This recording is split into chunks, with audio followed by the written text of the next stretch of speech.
నర్సింగరావుపేటలో సంకల్బాగ్లోని భాష్యం high స్కూల్లో national science day సెలబ్రేషన్స్కు రావడం జరిగింది గెస్ట్గా. ఇక్కడ ప్రిన్సిపాల్ గారు, హెడ్ మిస్సెస్ గారు, ఇంకా చాలామంది టీచర్సు, సైన్స్కు సంబంధించిన టీచర్సు వాళ్ళ స్టూడెంట్స్తో వేరియస్ ఎక్స్పెరిమెంట్స్, ఎగ్జిబిట్స్ ఇవన్నీ కూడా ప్రదర్శన చేయడం జరిగింది. ముఖ్యంగా human anatomy, human physiology and pathology and technology మీద కొద్దిగా తక్కువగా చూపించారు. ఫిజిక్స్ ఇవన్నీ కూడా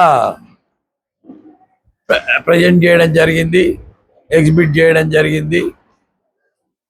చిన్న పిల్లల్లో ఇంత సైంటిఫిక్ టెంపర్ ఇంకల్కేట్ చేయడం అంటే, వాళ్ళతో చేపించడం అంటే, నాకు ఆ రోజుల్లో 1970s మెడికల్ ఎగ్జిబిషన్ చేసేవాళ్ళం మేము మెడికల్ కాలేజీలో.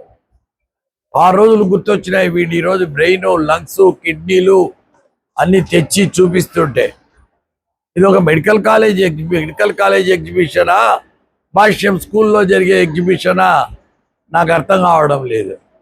అంత బ్రహ్మాండంగా చేశారు వీళ్ళు. రియలీ నాకు చాలా ఆశ్చర్యం వేసింది. ఈరోజు మన దేశం అంతా ఉప్పొంగిపోయే సంతోషంతో గడిపి సైన్స్ను గుర్తు చేసుకునే రోజు నేషనల్ సైన్స్ డే అంటారు.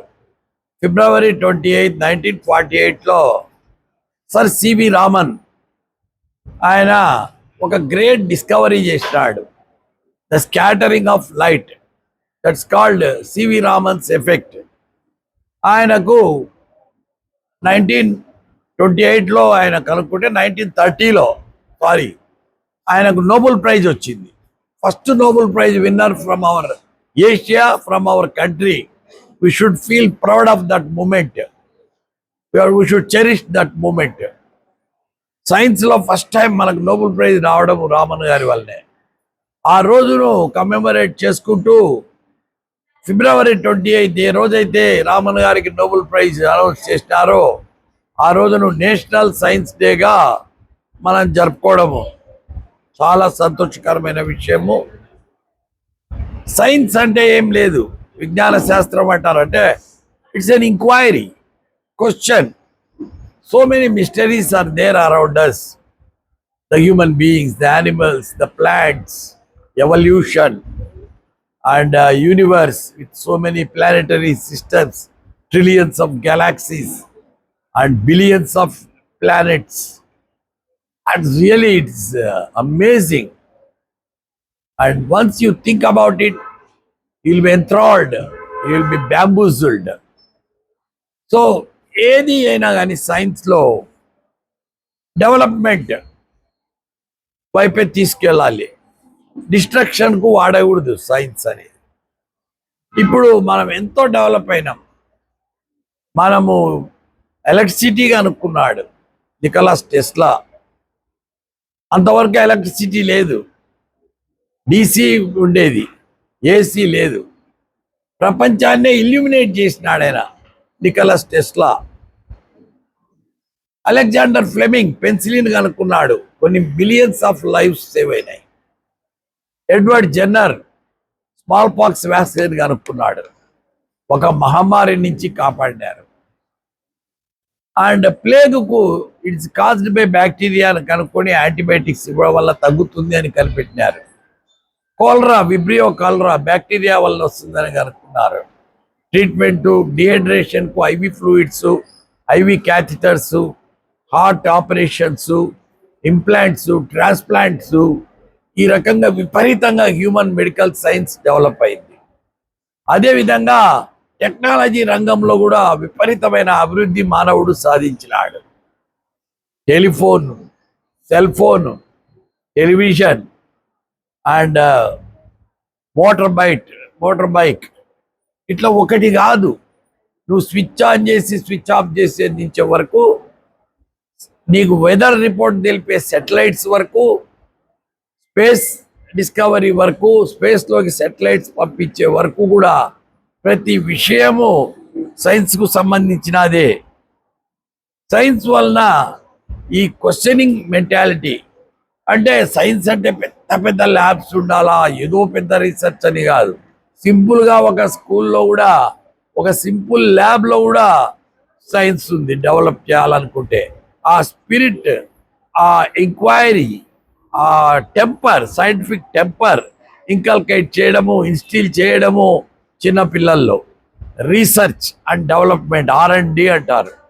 ఇది చాలా చాలా ఇంపార్టెంట్ ఒక కంట్రీ డెవలప్ కావాలంటే. కానీ ఈ డెవలప్ అయిన సైన్స్ను human welfare, human peace, human progress, human డెవలప్మెంట్కు వాడితే మంచిది. డిస్ట్రక్షన్కు వాడుతున్నారు. మిసైల్ టెక్నాలజీ కనిపెట్టినారు, వార్స్ చేసుకుంటున్నారు. ఆదిమ మానవుల మాదిరి ఇప్పుడు కూడా యుద్ధాలు చేసుకుని ఒకరినొకరు చంపుకుంటున్నారు. సైన్స్ డెవలప్ అయ్యేది డిస్ట్రక్షన్ కోసం కాదు, డెవలప్మెంట్ కోసమే. సో ఈరోజు హీమోడయాలసిస్ చూపించినారు వీళ్ళు, కిడ్నీస్ ఎట్లా ఫంక్షన్ చేస్తాయో చూపించారు, heart, blood vessels, circulatory system చూపించారు, వాటర్ వినియోగం చూపించారు, ఎలక్ట్రిసిటీ జనరేషన్ చూపించారు. ఇంకా ఎన్నో ఎన్నో విషయాలు ఈరోజు ఇక్కడ వాళ్ళు డెమాన్స్ట్రేట్ చేయడము, దానికి ఎక్స్ప్లెనేషన్ ఇవ్వడము. నిజంగా నేను అసలు I'm transported in to a different world with so many young kids interested in the science, and the teachers grooming them for scientific inquiry. That is very important. So you are instilling that scientific temper in the minds of all young children, and we have to nurture and nourish the scientific advancement in schools, colleges and research institutes.